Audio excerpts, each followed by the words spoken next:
નમસ્કાર મિત્રો, અમારી ચેનલમાં આપ સૌનું હાર્દિક સ્વાગત છે। આજે અમે તમારા માટે એક એવી ભાવુક અને હૃદયસ્પર્શી વાર્તા લઈને આવ્યા છીએ જે વિશ્વાસ, પ્રેમ અને ધીરજનો સાચો અર્થ સમજાવે છે। વાર્તા ગમે તો વિડીયોને લાઈક કરો, શેર કરો અને અમારી ચેનલને જરૂર સબસ્ક્રાઈબ કરજો। સુરત શહેરના એક સામાન્ય વિસ્તારમાં મીના પોતાના 5 વર્ષના દીકરા આરવ સાથે રહેતી હતી। તેના પતિ રાજેશ 2 વર્ષ પહેલાં પરિવારનું ભવિષ્ય સુધારવા માટે દુબઈ કમાવા ગયા હતા। જતા પહેલાં રાજેશે મીનાનો હાથ પકડીને કહ્યું હતું, થોડા વર્ષોની મહેનત પછી આપણે પોતાનું ઘર લઈશું અને પછી ક્યારેય અલગ નહીં રહીએ। શરૂઆતમાં દરરોજ ફોન આવતો, રાજેશ પોતાના કામની વાત કરતો અને મીના ઘરની, પરંતુ સમય જતાં કામનું ભારણ વધ્યું અને ફોન ઓછા થતા ગયા। તેમ છતાં મીનાએ ફરિયાદ ન કરી।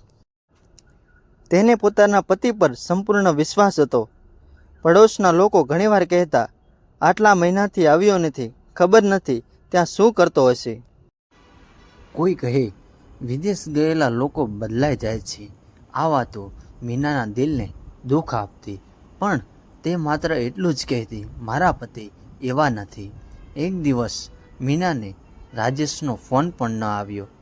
પછી બીજો દિવસ, ત્રીજો દિવસ, આખું અઠવાડિયું પસાર થઈ ગયું। મીનાની ચિંતા વધી। તેણે કંપનીમાં ફોન કરવાનો પ્રયત્ન કર્યો, પરંતુ યોગ્ય માહિતી મળી નહીં। ઘરની સ્થિતિ પણ નબળી થવા લાગી। બચત ખૂટી રહી હતી। મીનાએ હિંમત ન હારી। તેણે ઘરમાં જ સિલાઈનું કામ શરૂ કર્યું। દિવસ રાત મહેનત કરીને તે પોતાના દીકરાનો અભ્યાસ અને ઘરનો ખર્ચ ચલાવતી રહી।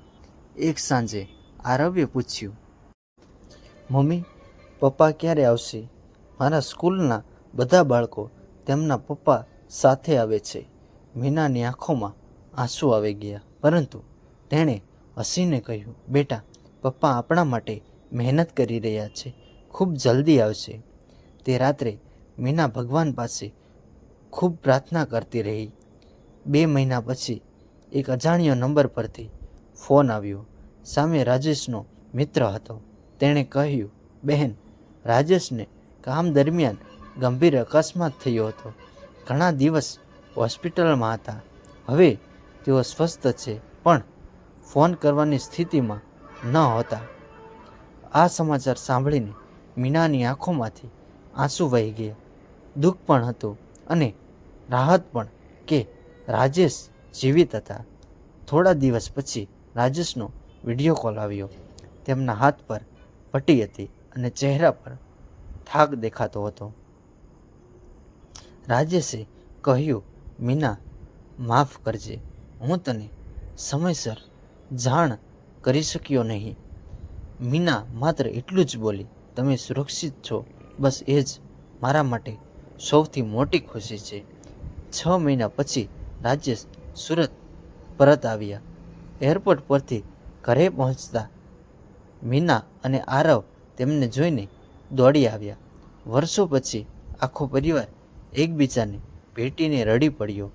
રાજેશે કહ્યું, હવે હું ફરી ક્યારેય તને એકલી છોડીને નહીં જાઉં। પૈસા ફરી કમાઈ લઈશું, પરંતુ પરિવારથી મોટું કંઈ નથી।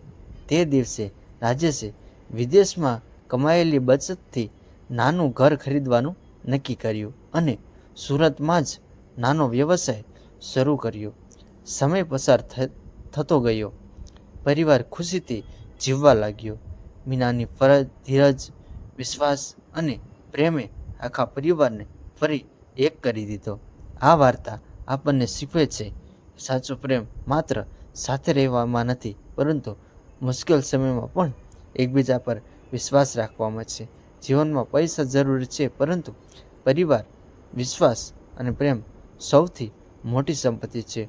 જો આ વાર્તાએ તમારા દિલને સ્પર્શી હોય તો વિડીયોને લાઈક કરો, તમારા મિત્રો અને પરિવાર સાથે શેર કરો અને આવી જ ભાવાત્મક ગુજરાતી વાર્તાઓ માટે અમારી ચેનલને જરૂર સબસ્ક્રાઈબ કરો। ફરી મળીએ નવી પ્રેરણાદાયક વાર્તા સાથે। જય હિન્દ, જય માતાજી।